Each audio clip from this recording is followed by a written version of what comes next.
Hello, my dear students. Welcome to my class. I hope you all are amazing and fine. So today we will be learning about prepositions.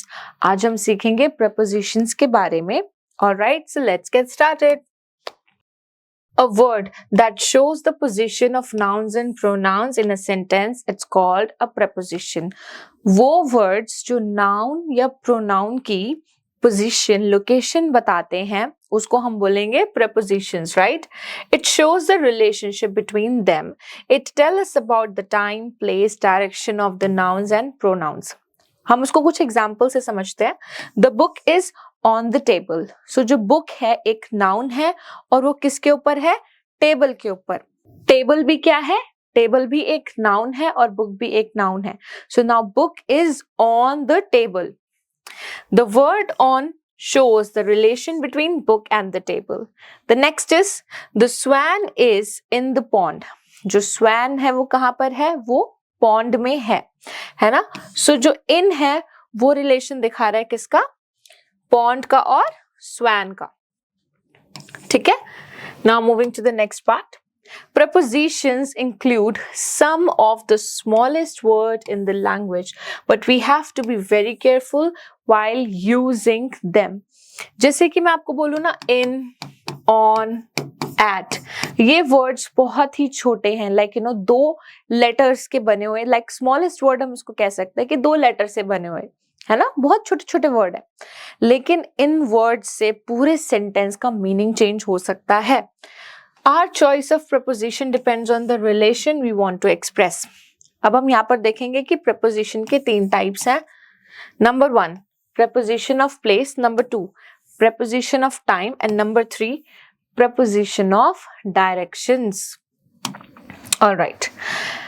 Preposition in, on, at are usually used to indicate different places. अगर हम बात करेंगे कि places में हमारे पास तीन preposition है. In, on, at. कितने prepositions है हमारे पास?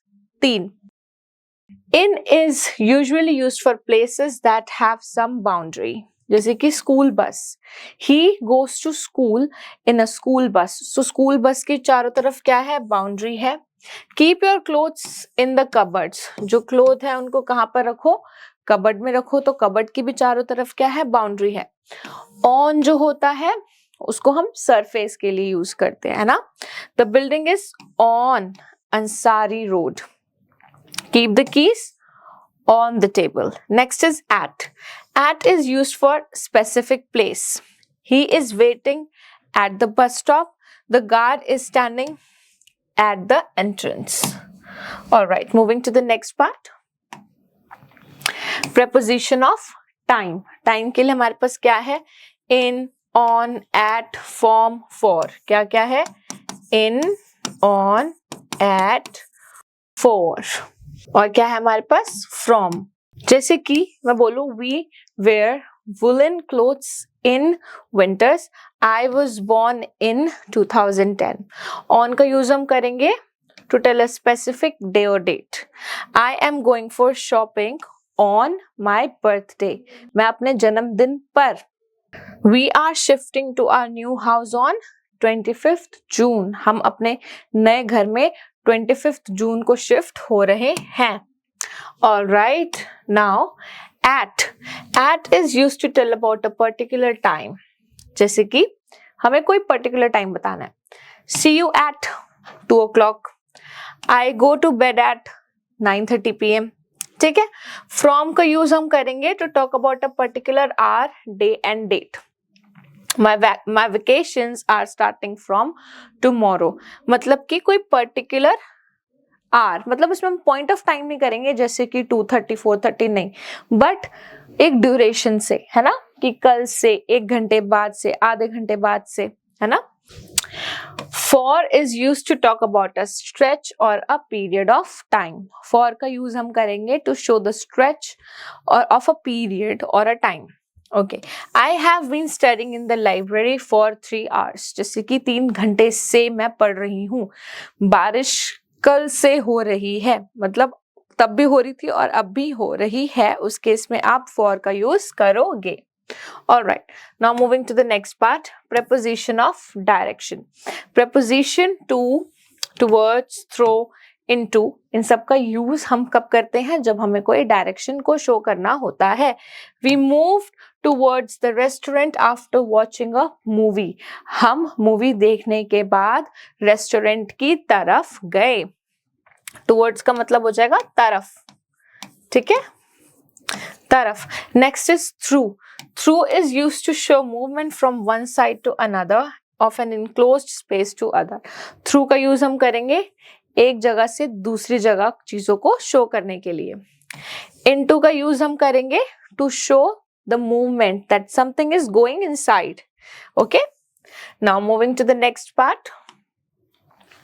Let's do some questions. Fill in the blanks with preposition in, on, at. हमें इन तीनों prepositions को fill करना है.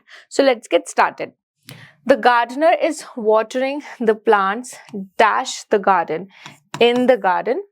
The baby is sleeping in the court. Court के आसपास क्या होता है? Boundaries होती हैं. There was a huge gathering at Jantar Mantar. He lives in Delhi. My brother's wedding is in Ramada Hall. The examinations are held in March. The Independence Day falls on Monday. We shall shift to our new house on Diwali. All right, now moving to the next exercise. Take the correct preposition for the following sentences. The police car chased the thieves dash the streets. यहाँ पे क्या होगा? Through the streets. Like through the streets क्या होता है? एक street से दूसरी street की तरफ, है ना? My mother is dash the kitchen. My mother is in the kitchen. The monkey is sitting dash the tree. तो आप लिखोगे यहाँ पे the monkey is sitting on the tree. All right. Now, question number 4 and question number 5 is something that you have to do it by yourself. Moving to the next exercise. Okay. Underline the prepositions in the following sentences. Classify them as the preposition of time, place or direction. हमें क्या करना है? पहले हमें prepositions को identify करना है और उसके बाद हमें बताना है कि वो कौन सी हैं. टाइम वाली हैं, प्लेस वाली हैं या फिर डायरेक्शन वाली हैं. I have never been to Australia. अगर हम इसकी बात करेंगे टू की, सो जो टू होगा, टू हमारा क्या है? preposition. टू, तो टू जो होता है that would be for place, है ना? एक प्लेस से दूसरी जगह. The cat jumped on the sofa, so that would be again place. My brother's wedding is on, तो ये क्या है? टाइम. हम यहाँ पे टाइम की बात कर रहे हैं. Alright, moving to the fourth one.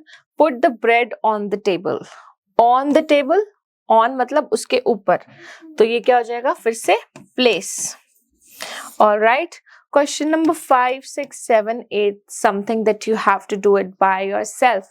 All right. So, all right, my dear students, I really hope that you have understood each and everything in this video.